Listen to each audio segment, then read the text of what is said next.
మీకెప్పుడైనా అనిపిచ్చిందా మనం ఎందుకు ఎక్కువగా నైట్ ఓవర్ థింక్ చేస్తామని? ఫైనల్‌గా పడుకుందామనే టైంకి మన బ్రెయిన్‌లో డిఫరెంట్ థాట్స్ అనేవి వస్తూనే ఉంటాయి. దీన్ని ఓవర్‌కమ్ చేయడానికి ఈ వీడియోని ఎండ్ వరకు చూసేయండి. మన బ్రెయిన్ మార్నింగ్ థాట్స్ ప్రాసెస్ చేయడానికి చాలా బిజీగా ఉంటుంది.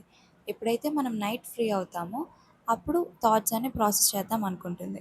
మొత్తం డేలో జరిగిన థాట్స్ అన్నీ కూడా అది నైట్ ప్రాసెస్ చేద్దాం అనుకుంటుంది. అంటే ఫ్రెండ్‌తో ఫైట్, ఏదైనా కాల్ మిస్ అయితే అది, పెండింగ్ వర్క్స్ ఇవన్నీ కూడా. దీనికోసం మనమేం చేయాలంటే పడుకునే ముందే ఆ థాట్స్ అన్ని ప్రాసెస్ చేసుకోవాలి. ఒక బుక్ తీసుకొని ఈరోజు మనం ఏం చేసాం, ఏం చేయలేదు అండ్ ఎందుకు అది చేయలేదు అనేది రాసుకోండి.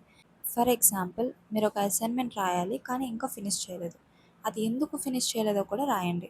లెట్స్ సే ఏదైనా ఒక ఎగ్జామ్‌కి ప్రిపేర్ అవుతున్నా అందుకని ఆ అసైన్‌మెంట్‌ని నేను కంప్లీట్ చేయలేదని.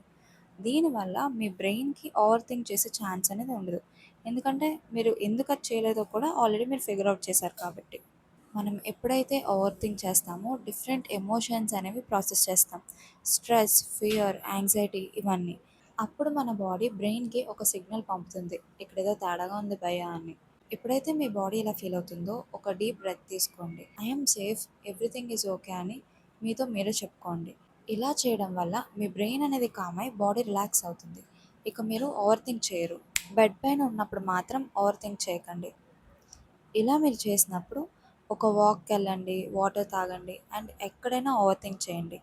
ఎప్పుడైతే మీరు స్లీపీగా ఫీల్ అవుతారో అప్పుడు వచ్చి పడుకోండి. Bed equals to sleep. ఇనీషియల్‌గా మీకిది చాలా కన్‌ఫ్యూజింగ్‌గా అండ్ వింతగా కూడా అనిపించొచ్చు. బట్ ఖచ్చితంగా దీనివల్ల అయితే రిజల్ట్స్ వస్తాయి.